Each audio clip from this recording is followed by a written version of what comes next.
실적에 반응하는 시장이 다시 연출이 되고 있어요. 네. 내년 실적을 추려볼 필요가 있겠고 신고가 종목들이 왜 그런지 한 번씩 찾아볼 필요가 있어요. 우리가 예상했던 목표가보다는 이제는 비슷한 단계에 와 있는 거죠. 그래서 앞으로 포스코홀딩스에 대해서 좀 긍정적으로 본다. 일단 변동성이 줄어야 돼요. 그게 가장 좋습니다.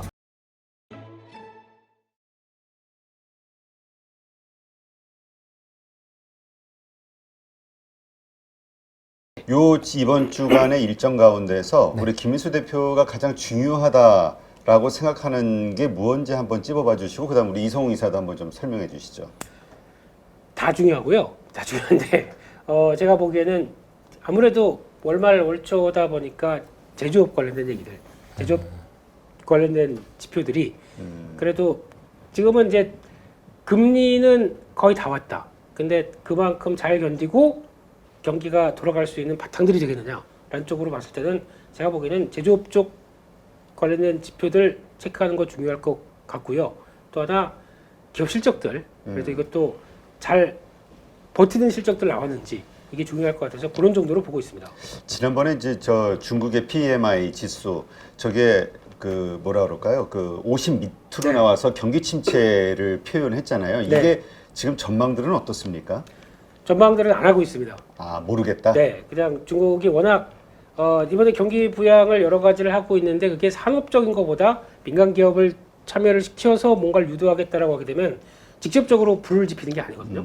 그러니까 유도를 하는 쪽으로 나왔었을 때는 약간 간접적인 쪽으로까지 해석하는데 거기다가 이제 부동산도 뭐 여러 가지 그 개념적인 걸 좀 제거시킨 거지 않습니까? 그러다 보니까 사람들의 심리가 발동할지는 그거는 시간을 갖고 봐야 되지 않나. 그래서 이번에 당장 서프라이즈가 나올지도 모르겠고요. 네. 그래서 아마 7월이 아니라 이런 게 정책적인 변화가 계속 가서 하게 되면 한두 달은 걸리지 않을까요? 그래서 당장은 기대를 좀 키우지는 못할 것 같습니다. 네.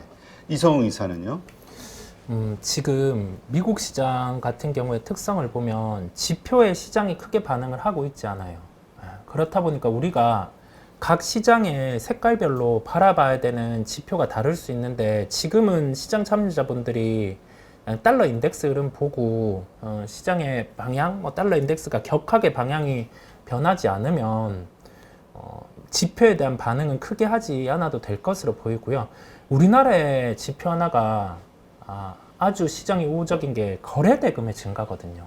네. 그러면 이게 거래대금이 어느 업종으로 들어가든 우선은 새로운 자금 같은 경우가 유입되고 있다는 말이거든요. 네.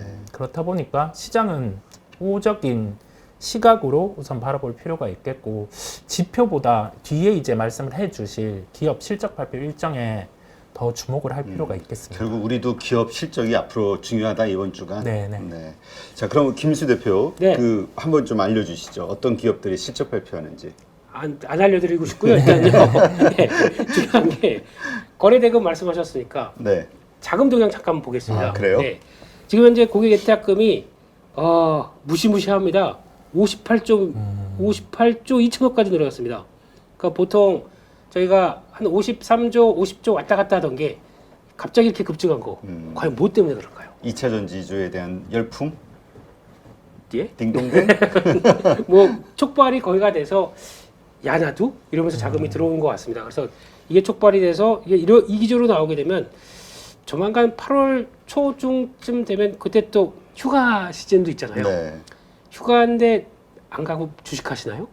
이런 느낌이 들어서 조만간 60조 대 넘어갈 것 같다 그러면 저희가 과거에 2020년, 2021년도 그때 73조, 제 기억 75조 이 정도까지 갔었습니다. 네. 그러니까 그런 어게인 이게 나올 수 있지 않나라는 쪽에서 만약에 여기서 이제 시장 참여자들이 그럴 것 같습니다.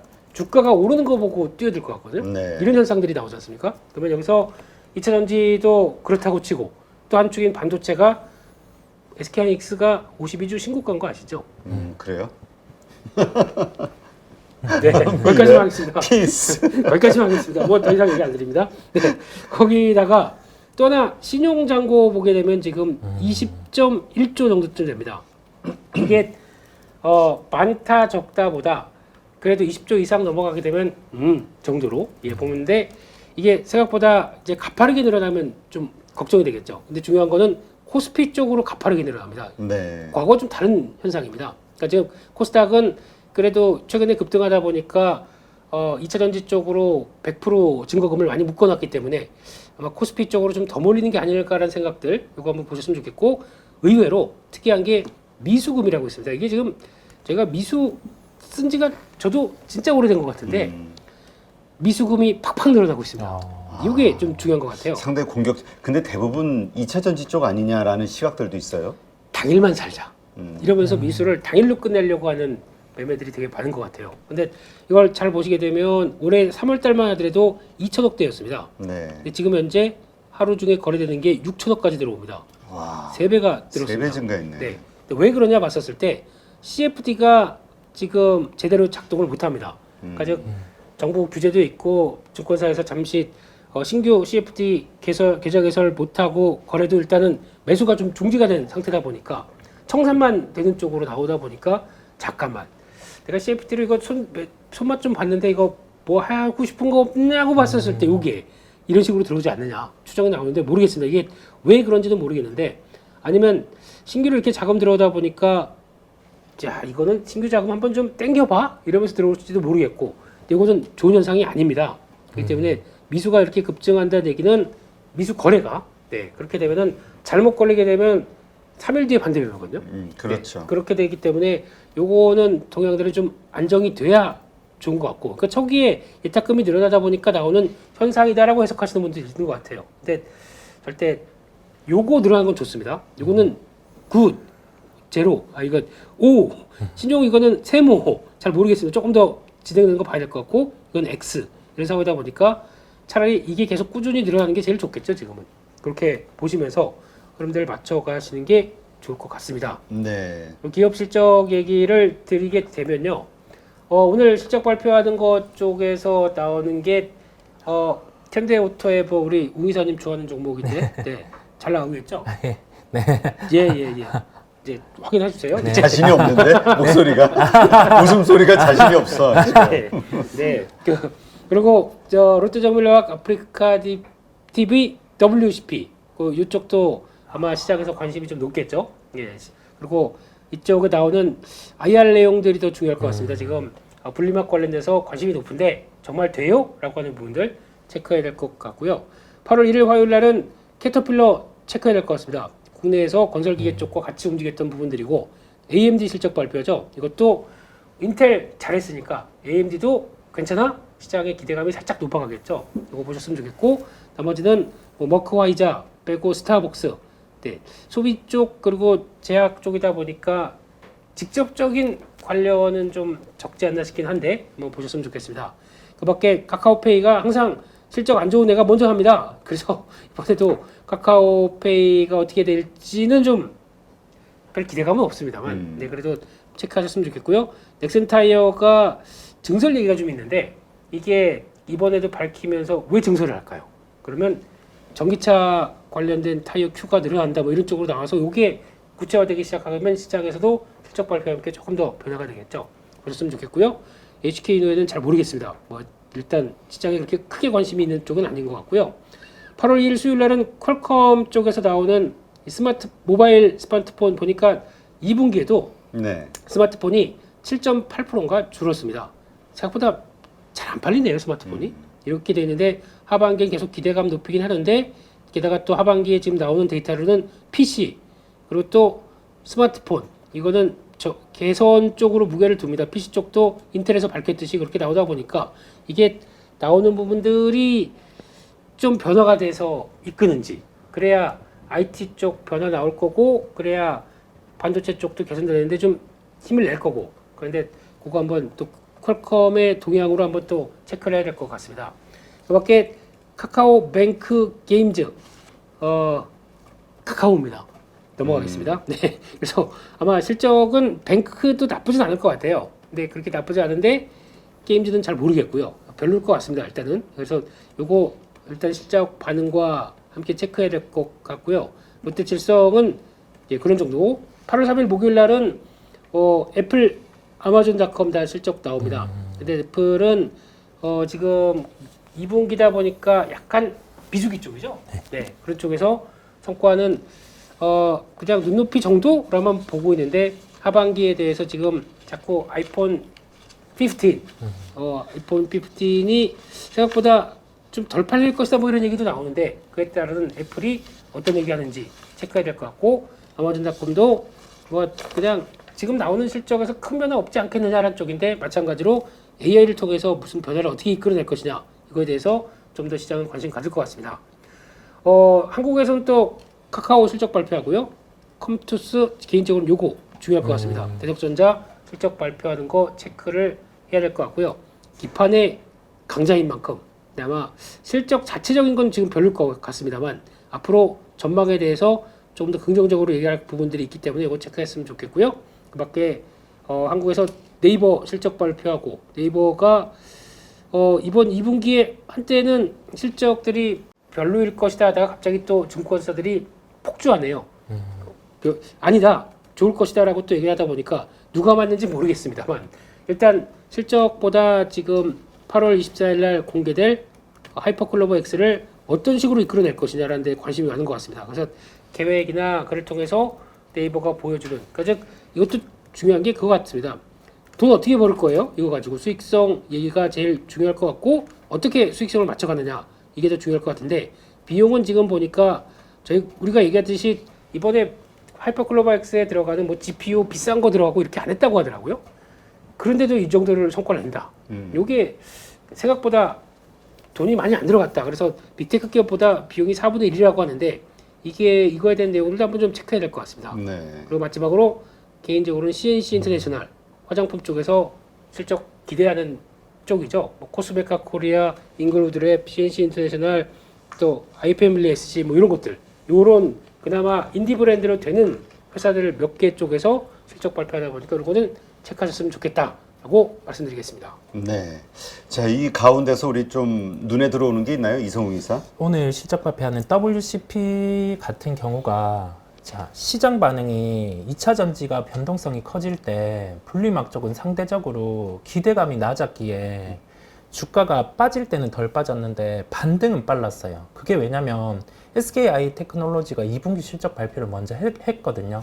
했는데 그 두 가지가 핵심 포인트입니다. 첫 번째는 영업이익이 흑자 전환했는데 이제 비용 통제가 나타나기 시작했다는 점이고요. 두 번째로는 하반기가 상반기보다 기본 30% 정도가 매출이 올라가는 구조입니다. 가동률이 올라간단 말이거든요. 그러면 우리가 실적 발표를 하지 않은 WCP에 대입을 해보면 1, 2가 우선은 다 공통적으로 나타날 수 있습니다. 네. 그렇다고 하면은 SKI 테크놀로지가 내년 기준 영업이익이 한 1,500억에 지금 시가총액이 한 7조 2천억 원 정도 하고 있고요.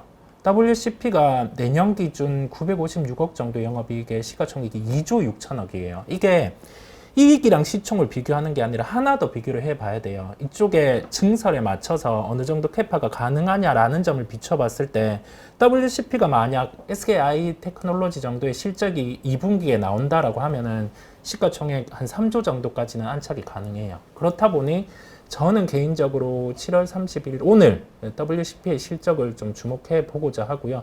나머지는 대표님께서 짚어주신 것처럼 뭐 CNC 인터내셔널 같은 경우도 개인적으로 좀 관심을 가지고 있고 해외 기업들에서 이제 빅테크 계속 실적 발표, 뭐 애플 이쪽 같은 경우 실적, 그다음에 캐터필러 같은 경우도 개인적으로 관심이 높습니다. 왜냐하면 실적 발표 이후에 이 기업 같은 경우도 실적보다는 우리가 하반기, 내년 상반기 관련해서 이 시장에 대한 부분, 우리가 가지고 갈 수 있는 수요 공급단에 대한 발표를 할 거기 때문에 그 부분에 따라서 우리나라 또 건설기계 이쪽 같은 경우도 주가 방향성, 탄력성이겠죠. 방향은 지금 위니까 탄력성을 결정할 수 있기에 저는 그 부분에 주목을 하려고 합니다. 네.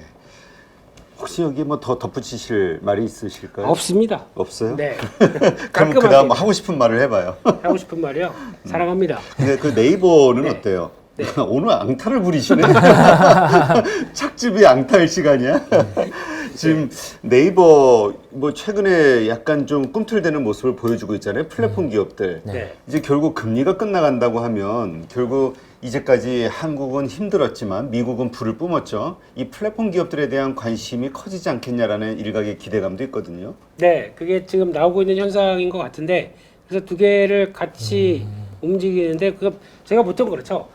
그나마 보려면 네이버를 보라. 그리고 카카오는 아예 인식 자체가 그렇지 않습니까? 그냥 에이 경영진들이 좀 그 신뢰를 못 얻고 있는 것 같아요. 일반적으로 그렇죠. 일부 근데 분들한테. 맞습니다. 근데 주가가 움직일 때 보면 탄력은 솔직히 저 카카오 안에서도 제일 거시기한 카카오페이가 움직일 때 보면 탄력은 제일 좋긴 합니다. 네. 이게 워낙 많이 빠졌고 나왔다가 움직이는 변화이기 때문에 그렇다고 하더라도 근데 그걸 가지고 또 변동폭 큰데 또 움직이는 거가 좀 그렇다 그러면 네이버를 보는 게 맞긴 하겠죠. 근데 지금 시장은 그래도 금리가 아까 말씀드렸듯이 다 왔다인데 중요한 건 다 왔다로 반응하는 거는 일단 한계가 있을 거고요.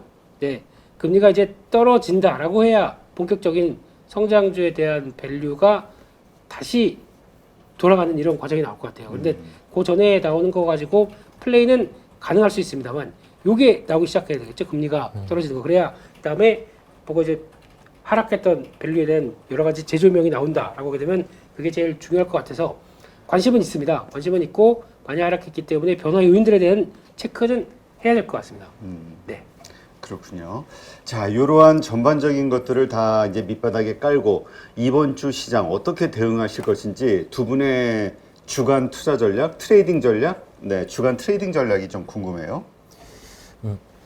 우리가 지표로 먼저 시장을 볼게요. 많은 지표를 볼 필요는 없습니다. 아까 말씀드린 것처럼 해외 시장에서는 환율의 흐름, 달러 인덱스 흐름 놓고 봤을 때 시장은 우호적입니다. 그 다음에 미국 시장은 성장주에 반응을 하고 있죠. 그 다음에 우리 그 지표가 나오고 금요일에서는 시장 방향성이 위로 갔습니다. 그러면 우리가 짚고 간 것처럼 자, 성장주의 반응들, 금리 인하에서 성장주의 반응을 생각을 해봅니다. 그러면 그 성장주의 트렌드는 네이버, 카카오로 대변된 플랫폼주가 받을 때도 있었고, 그 다음에 과거에는 이제 현금 같은 경우에 부채가 많은 기업들 같은 경우가 반등이 나올 때도 있었고 합니다. 지금 시장의 성장주의 개념을 생각을 해봅니다. 성장에 대한 창출 능력 같은 경우가 금리가 떨어지면 우리가 가깝게는 한 해, 두 해 정도의 실적을 가지고 오던 거를 또 뭐 한 해 정도 더 늘려서 땡기는 경우가 있죠. 그렇다고 하면 우리가 대표적으로 실적을 가지고 올 수 있는 장기 성장 그림의 업종을 찾아볼 필요가 있어요. 그건 생각에 맡기겠습니다. 시장에서 시세가 나오고 있기 때문에 그 부분은 살펴볼 필요가 있겠고요. 실적에 반응하는 시장이 다시 연출이 되고 있어요. 네, 뭐 2차 전지도 강하고 그 다음에 반도체도 강하지만 자, 실적에 반응하는 종목들의 키가 뭐냐면 하반기 실적 시즌이에요. 이제 2분기가 끝나면 그러면 뭐냐면 내년 실적을 이제 보거든요.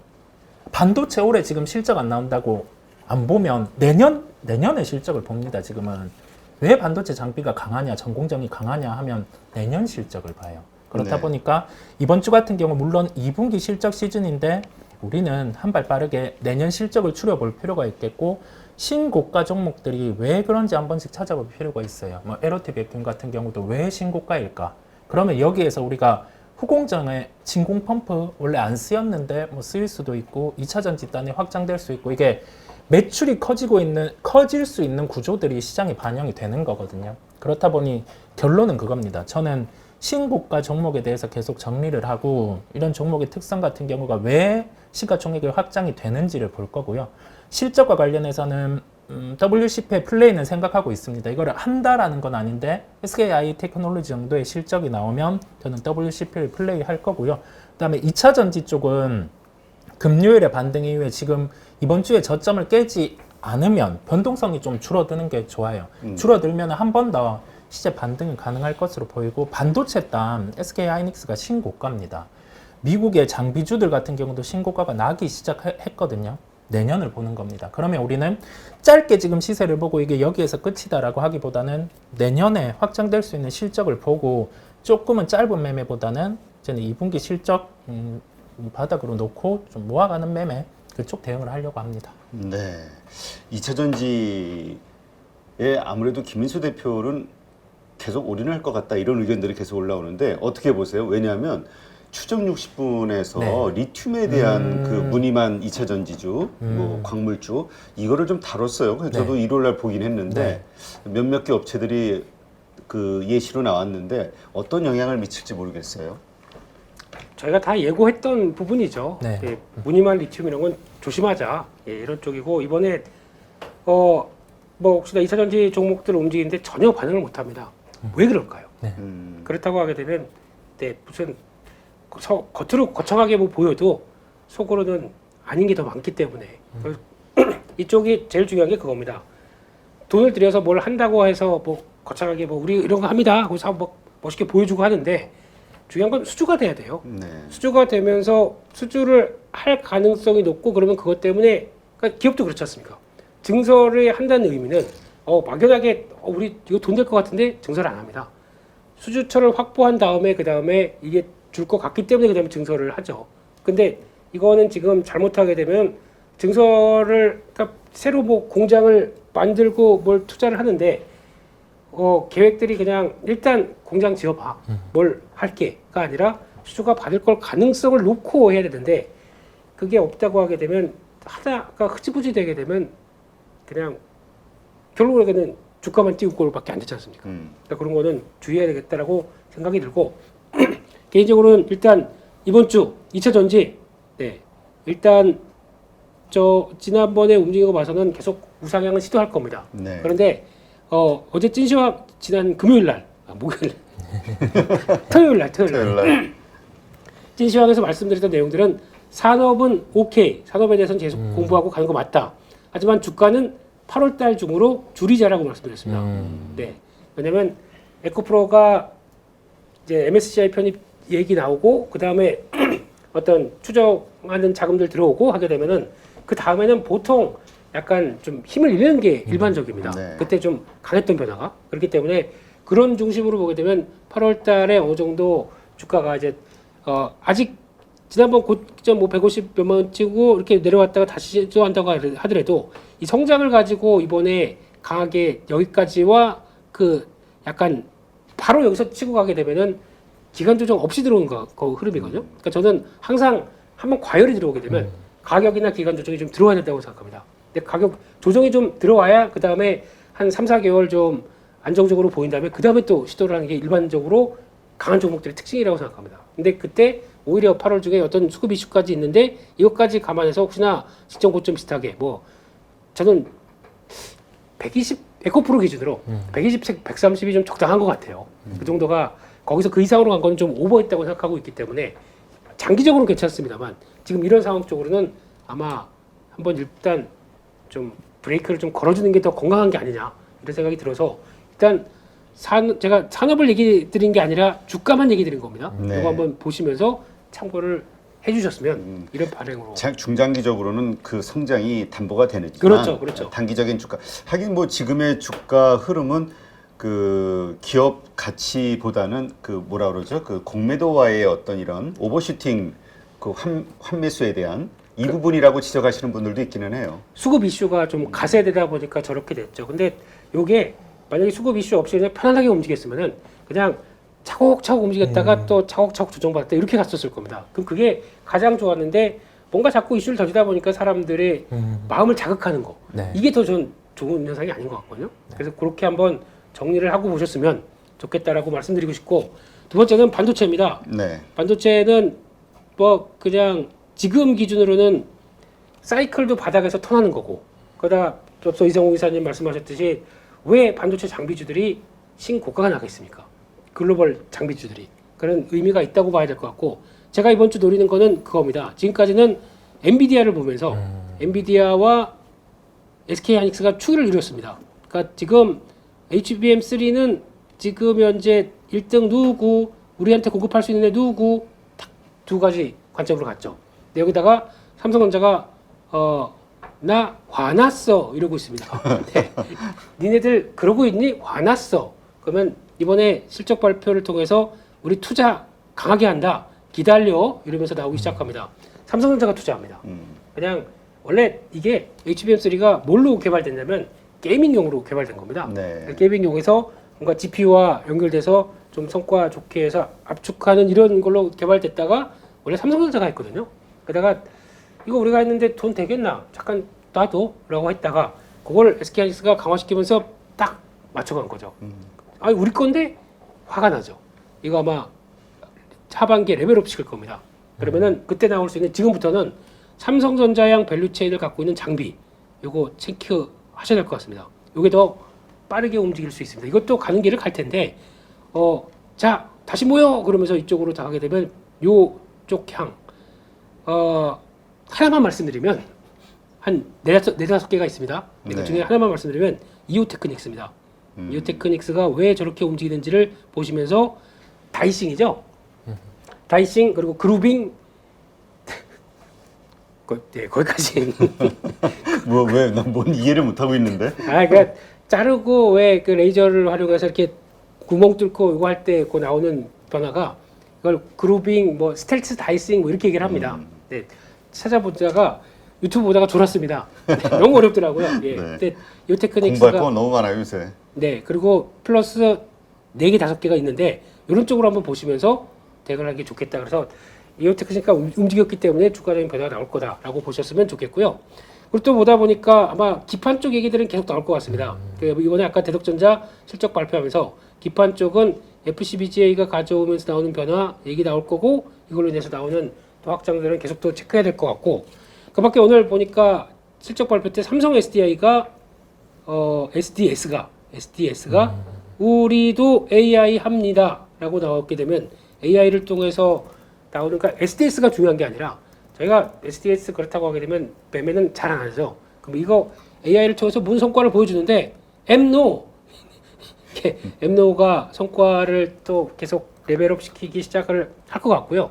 그럼 그걸 통해서 지금 이제 SCM이라고 하는 물류망 관련된 쪽에서 그러니까 삼성그룹과 이제 모두 다 연관돼서 같이 주축을 돼서 대상으로 들어가게 되면 성장은 계속 있겠죠. 그렇기 때문에 그런 부분들은 체크를 하면서 보는 게 맞지 않나 생각이 되고 있고 또 레인보우 로보틱스도 마찬가지죠. 삼성하고 연결돼 있기 때문에 거기서 뭐 성과 내는 거 기대하고 있다 그러면 삼성과 연관돼서 나오는 이런 업체들은 계속 또 체크하는 게 맞지 않나 하는 쪽에서 계속 관심 있게 봐야 될 것 같습니다. 그래서 네.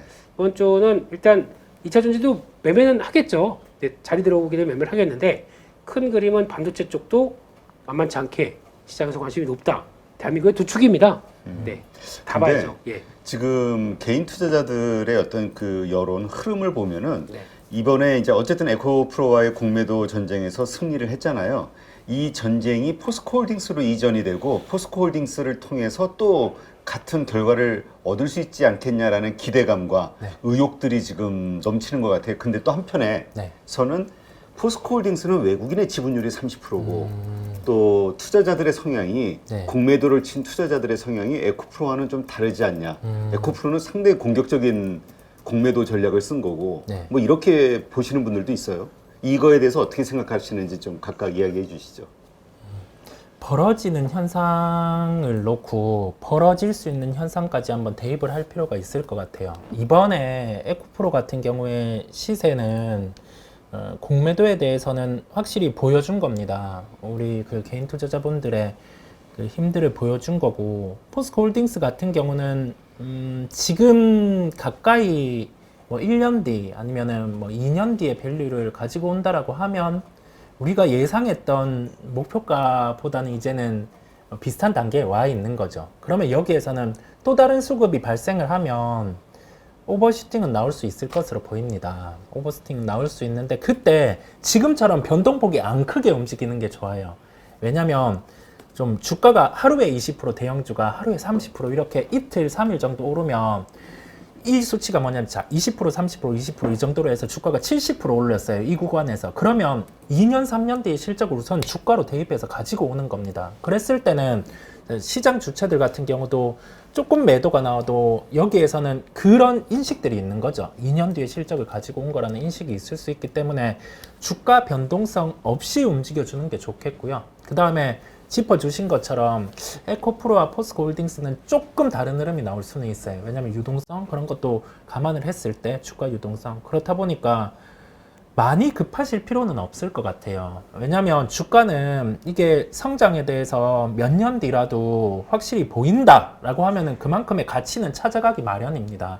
예, 주가가 급등하는 건 더 좋지 않아요. 예, 그렇다 보니 이번 주는 저는 개인적으로 말씀해 주신 것처럼 2차 전지 성장 역시 나타나고 있지만 여기에 대해서 주가의 변동성이 좀 축소를 하고 바닥을 다져주고 그리고 나서 딱 이렇게 다시 추세를 상승으로 돌려놓는 게 가장 좋은 그림일 것 같아요. 네. 우리 김인수 대표님. 포스코홀딩스는 조금 다른 게 이번에 지지했습니다. 네. 그러니까 이번에 제가 보는 분봉인데 지난번에는 여기까지 갔 에코프로도 여기까지 갔다 여기 와서 딱 저항입니다 지금. 네, 이거를 어떻게 나오는지가 중요하고 포스코홀딩스는 이렇게 지지하고 들어갑니다. 가장 큰 차이가 두 개입니다. 이런 쪽에서 외국인들은 계속 지분을 줄였죠. 근데 여기서 이제 외국인들의 시각이 가장 중요한 게 만약에 그들이 이거를 철강주의 관점으로 봤다. 그러면 지금 시장에서 무슨 변화가 나오냐면 아까 잠깐 보여드린 동국제각입니다. 동국제각이 오랜만에 인적 분할하고 급등합니다. 시간으로 상한가까지 들어갔습니다. 지난번에. 이게 뭘 의미하는 걸까? 그거와 또 현대제철이 강세입니다. 이틀째 이렇게 강하게 갑니다.